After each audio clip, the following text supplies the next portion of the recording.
오늘은 우리 영광이가 외웠어요. 영광이는 올해 초등학교에 들어갑니다. 올해. 아직은 유치부예요.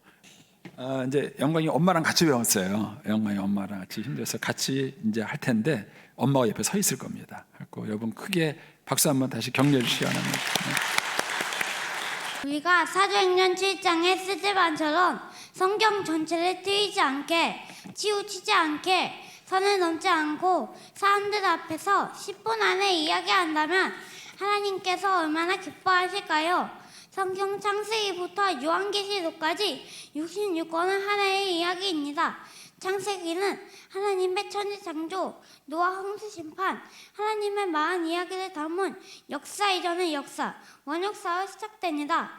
이어서 모리아산 번제로 하나님과 친구가 된 아브라함, 흉년에 100배 결실을 거둔 이삭, 12아들로 12지파의 기둥을 세운 야곱, 이렇게 족장 세 사람의 가나안 이야기, 그리고 요셉 때 민족을 만들기 위해 입에 곱한 이야기입니다.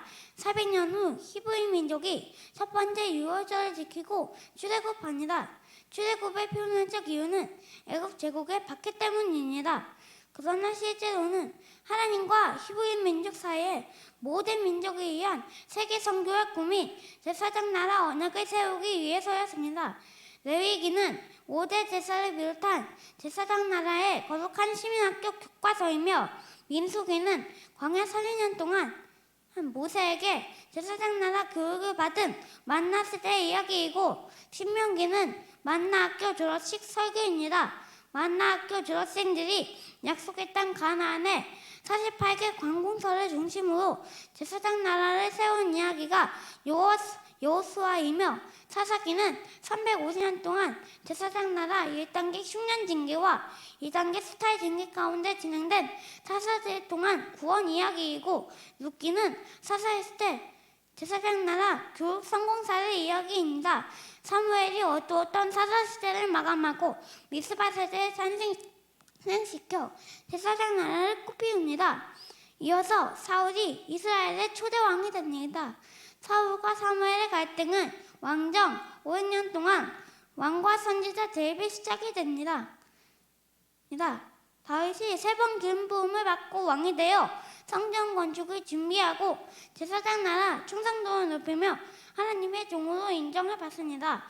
그리고 하늘문을 연 다윗의 여호시편과 하나님의 자랑, 하늘 보석 욥 이야기가 있습니다. 소원문은 모든 민족을 위한 성전 건축, 그리고 잠언, 아가, 전도서를 남깁니다. 소문사 후 남북 분열 왕조 200년 동안 엘리야, 엘리사, 아모스, 호사의 외침과 열방을 위한 하나님의 마음을 깨달은 요나의 3일 기적 이야기가 선포됩니다. 그러나 여호 선지자의 설득에도 끝내 여로보암의 계로 행한 북이스라엘이 B18세기 아수르에 멸망합니다. 이때 이사야 미가 선지자는 메시아의 영과 베들레헴 탄생을 예고합니다. 150년 후 나누다가 바벨론에 멸망할 때 스바냐, 하락궁, 나훔, 요엘 선지자가 500년 왕정 평가를 포괄적으로 선언합니다. 이때 예레미야는 제사장 나라 징계 3단계인 바벨론 포로 70년의 4가지 의미, 징계, 교육, 안식, 제국 수명을 말하며 새 언약을 예고합니다. 그리고 바벨론 포로 징계를 마치고 예루살렘으로 돌아갈 재건 세대에게 하나님의 미래 소문, 역대기가 주어집니다. 에스겔이 바벨론에서 남유다 포로민들을 하나님의 말씀으로 설득함으로 유대인이 시작됩니다.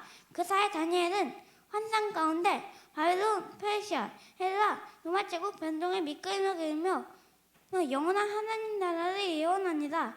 바벨론 제국은 70년 만에 페르시아에 멸망하고, 페르시아 제국은 스룹바벨, 학계, 스가랴와 함께 유대인들을 돌려보내며 예루살렘의 성전을 재건하게 하므로 레반트 지역에 투자를 합니다.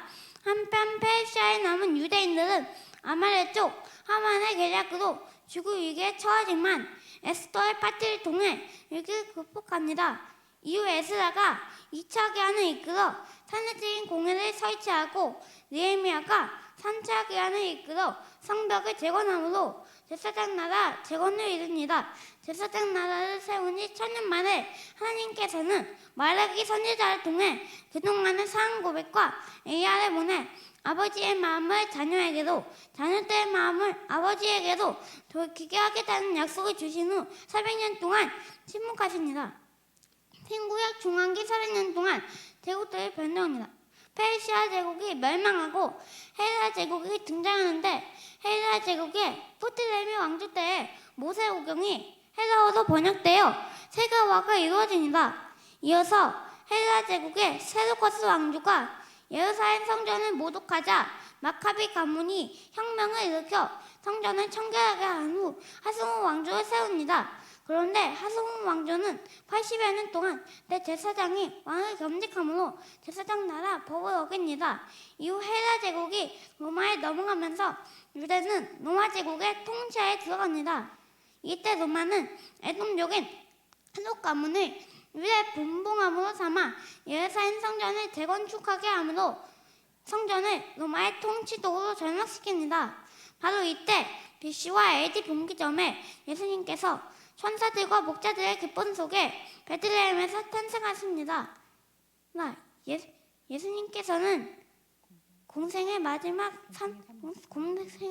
동안 하나님 사랑을 말씀하시며 한 영혼의 가치를 천하보다 귀하게 여기셨습니다. 때론 사랑 때문에 피곤하고 지치기도 하셨습니다. 그리고 약한 자의 비밀 언덕이 되시며 사마리아인과 새 친구가 되어주십니다. 공생의 마지막 일주일 동안 예수님께서는 예루살렘에서 마지막 6월절 첫 번째 성전식을 통해 새 언약을 체결하신 후 1차 세례드린 공회 재판과 비라조 재판을 받으시고 로마의 형태이자 하늘 성스러운 십자가에 달리십니다. 예수님께서 십자가에서 다 이루었다고 선언하시는 순간 예루살렘 성전의 휘장이 위에서 아래로 찢어집니다. 이는 예수님께서 율법과 선지서의 완성으로 단번 제사를 드리시고 우리를 위한 새로운 살길의 휘장이 되심으로 하나님 나라 복음을 완성하신 것입니다. 십자가 죽음 후 3일에 부활하신 예수님께서는 승천하시기 전 모든 민족에게 전할 지성명령을 말씀하십니다. 이후 오순절 성령 체험을 한 12사도들이 제사식대를 열고 예루살렘 공회를 열며 2차, 3차, 4차 세례드린 공회 재판을 이어 속에서도 하나님 나라 복음을 전하며 하고 교회를 세워갑니다. 한편 바울은 다메섹 길에서 예수님을 만난 후 이방인의 사도로 부름을 받습니다. 바울은 예루살렘 공회에서 바나바를 안디옥 교회에 파송할 때 동행하게 되어 소아시아 1차 전도 여행을 합니다. 2년 후 안디옥 교회의 생애 할례 문제를 놓고 예루살렘 공회가 열립니다. 이때 오직 예수 십자가만이 하나님 나라 구원의 기준이라고 선언합니다. 그리고 바울도 바나바와 같은 사랑 많은 형제도 결의합니다. 이후 바울팀은 2차, 3차 전도여행을 하며 데살로니가, 갈라디아, 고린도, 노아교회에 편지를 써 보냅니다. 바울팀은 3차 전도여행이 끝날 무렵 로마를 거쳐 땅끝인 스페인까지 복음을 전하기 위한 계획을 세우고 예루살렘 교회를 방문하여 이 소식을 알립니다. 이때 예루살렘 공회의 당부로 바울은 예루살렘 성전에 갔다가 유대인들에게 잡혀 죽을 위기에 처하게 됐지만 오히려 로마 천부장의 협조로 5차 세례드린 공회를 열어 공회원들에게 마지막 설득을 시도합니다.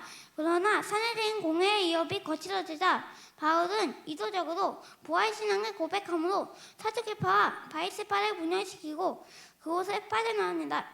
그날 밤 바울은 로마 천부장의 보호 속에 가이사라로 이송되고 다음날 로마 총독 벨릭스의 재판을 받고 2년간 구원됩니다. 이후 바울은 새로 부임한 로마 총독 베스토의 재판을 받던 중 사내대인 공회의 살해 위협을 피하려고 결국 로마 시민권을 이용해 로마 황제 재판을 요구하며 죄수의 길을 선택합니다. 그래서 죄수 이송선을 타고 로마에 도착합니다. 바울은 로마 감옥에서 황제 재판을 기다리는 2년 동안 하나님 나라 복음을 전하며 교회론인 에베소서, 기독론인 고린도서와 빌립보서, 빌립문서를 써 보냅니다. 그리고 2년 만에 잠시 자유몸이 된 바울은 또다시 전도 여행을 진행합니다. 그런데 AD 64년 로마 대화재 사건이 발생합니다. 이때 로마 제국은 기독교 모은 1세대 지도자 200여 명을 로마 방화범으로 지목하여 잔인하게 처형합니다. 바울도 죽음이 임박했음을 알고 믿음의 아들 디모데에게 유언과 같은 디모데후서를 써 보냅니다. 바로 이때 순교를 눈앞에 둔 본 1세대들이 본 2세대들에 의한 편지, 히브리서, 베드로 전후서, 유다서를 남깁니다. 이는 본 2세대들이 로마 제국의 박해 속에서 선한 싸움을 싸우며 하나님 나라 복음을 땅끝까지 전하도록 격려하기 위함입니다. 그러나 사도 요한은 본 1세대로 로마 대화재 이후 30여 년 동안 더 살아남아 로마 제국의 박해 가운데 있는 본 2세대들을 돌보는 일을 감당합니다. 이때 요한 1, 2, 3서를 기록하여 권면하면서 하나님은 사랑이라고 선언합니다. 그리고 사도 요한은 본 2세대가 이끄는 소아시아 7교회에 하나님과 어린 양을 보자 새하늘과 새 땅을 소개하며 주님 속히 다시 오시리라는 예수님의 간절한 재림 약속을 전하며 계시록 이야기를 끝냅니다. 성경을 열면 기적이 열립니다. 하나님의 말씀 성경으로 우리는 21세기 신앙 부흥 운동을 고쌤하며 교회 부흥 운동을 고쌤할 것입니다. 아멘.